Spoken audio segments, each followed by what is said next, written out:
In 2015, I was really soaring.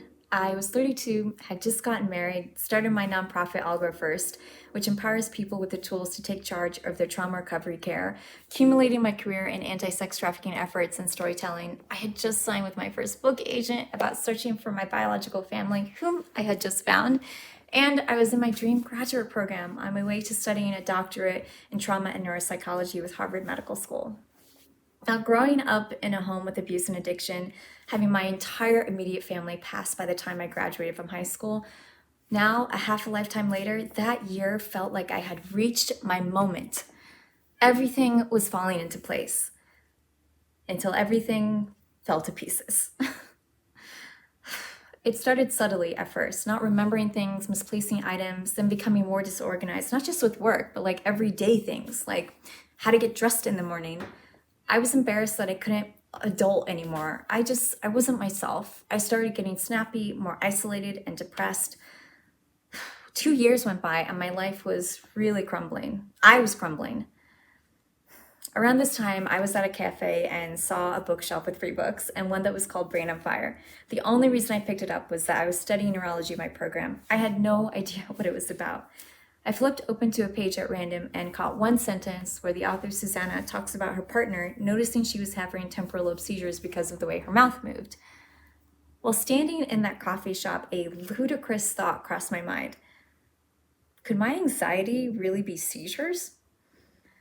Without any physically identifiable symptoms, the nature of invisible illnesses, and like so many of you, I dutifully did my rounds of doctors, calling my then GP, arguing to get a referral for a neurologist, going to said neurologist, being told multiple times, you must not be sleeping well. It must be anxiety.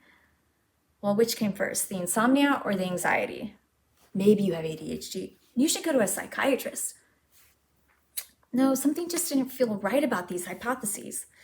In the meantime, a dear friend knew Dr. Chong and suggested I reach out to him, but having gone to so many doctors by then and feeling like I was laughed out of the door, I was too shy and embarrassed to call. I mean, maybe I am actually a hypochondriac. I don't know.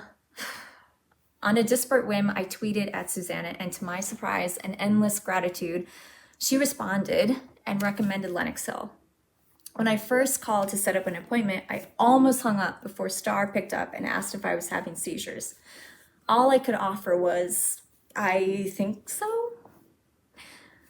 These little moments count when we think of patient care. Star had patience, believed me, and within a few weeks, all roads led to Dr. Chong's office anyway, when I found myself in his exam room beginning the journey of healing that so many of you watching at home are on as well. The most miraculous part is Susanna's book made me think I was having seizures.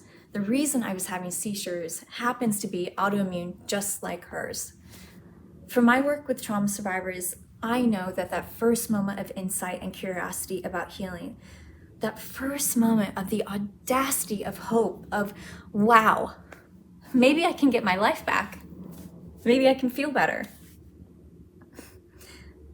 How we respond to this moment will make or break the spirit of someone who is struggling. Having doctors and each member of the department staff advocate on your behalf to make sure you get the testing, receive treatment, who remain curious and unrelenting about finding the causality of your symptoms, and who most of all have patience and believe your patients. That is the unique trait of a doctor and of a department, and that's what makes Lenox Hill unique. It's been 4 years since I've joined this brave patient community, and here's what I've learned. The most significant barrier you may have to your care is your own self-consciousness. Brain symptoms are notoriously invisible, and you may find yourself, like I did, feeling embarrassed, shy, or distrustful of your own experiences.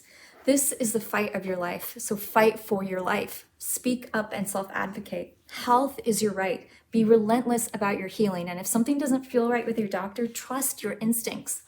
The art of medicine is collaborative, and you are the most important part of your care team. So find doctors you can feel comfortable with.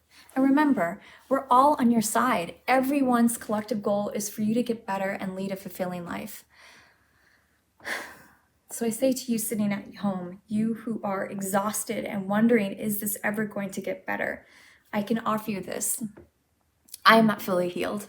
I have to be mindful that my disease may come back at any time, for any reason. But As one of my colleagues, Dr. Ash Kumar, once said to me of my own healing, you may not be cured, but you can still find healing. And if you're wondering, like me, what am I doing with my life? It's been 5 years since I've been sick.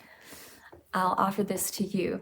Dr. Chong once said to me, that's okay, Jess. Don't worry. 50 is the new 30.